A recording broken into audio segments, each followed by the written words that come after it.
Ćemo, evo, pošto duže vremena nisu bili tutoriali, danas će napravimo jedan i to kako koristiti automation clip, potom automaciju. Kako da se to koristi? Evo, imamo jedan lead koji je čisto napravljen sa 3x oscillator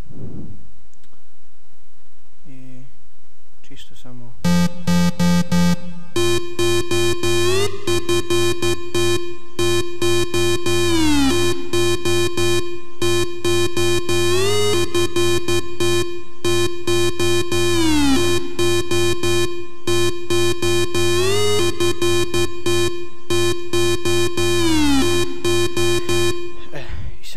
hoćemo to da imamo kao jedan startup.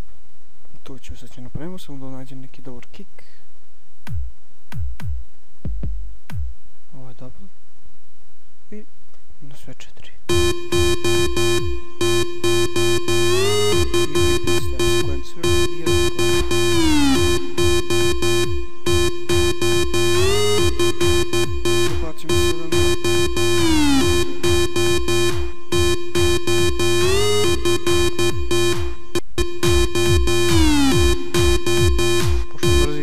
Masterujem, a i nemam vremena za to.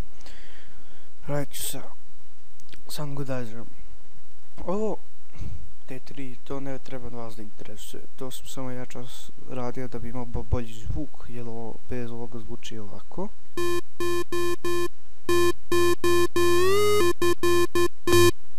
I onda sam samo bacio malo da se čuje reverb, blood overdrive.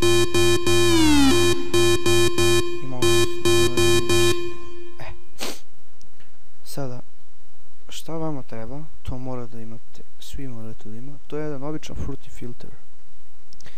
Sada kad slušaš,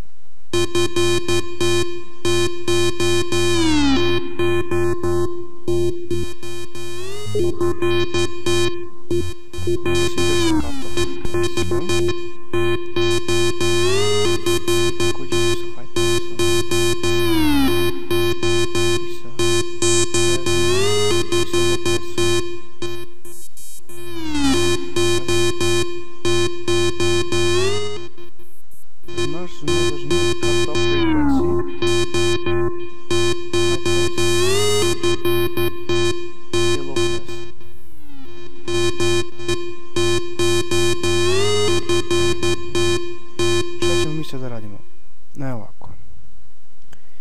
Će da stavimo pattern 1 2 puta i čujemo da imamo ovako nešto.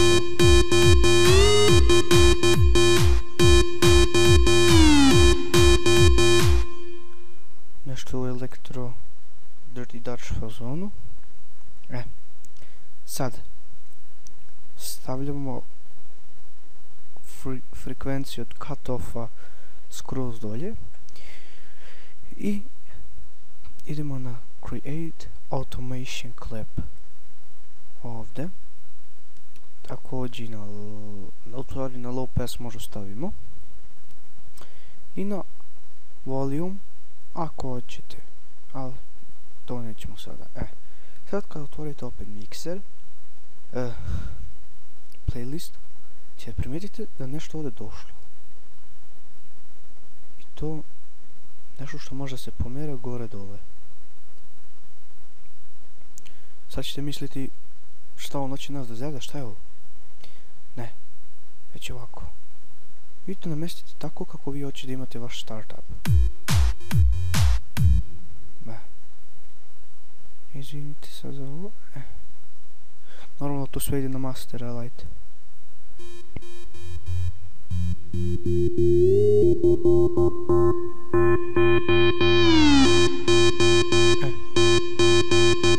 To je kako se koristiti automacije. To je samo ovaj dio.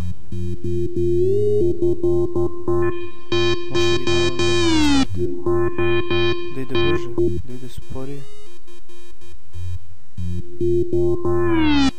Ali nađite vama nešto što najbolje zvuči. Ne treba da bude previše dolje. Ne previše dolje, znači prilike nešto ovako.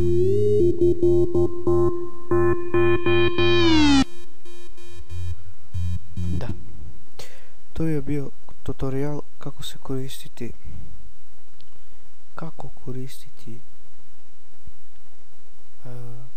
automacije za startups, a i za druge stvari možda koristiš isto. Za leadove i za sve to. Znači, samo idete Fruity filter ili drugi neki filter može. Free filter isto možda uzmete. Ili ovo. Samo desni klik i create automation clip. Poigrajte se malo s tim i vidjet ćete da je to stvarno lako, da nije nešto previše teško. Ništa, ono, vidimo se u drugom tutorialu i nek vam bude srećno remiksovanje.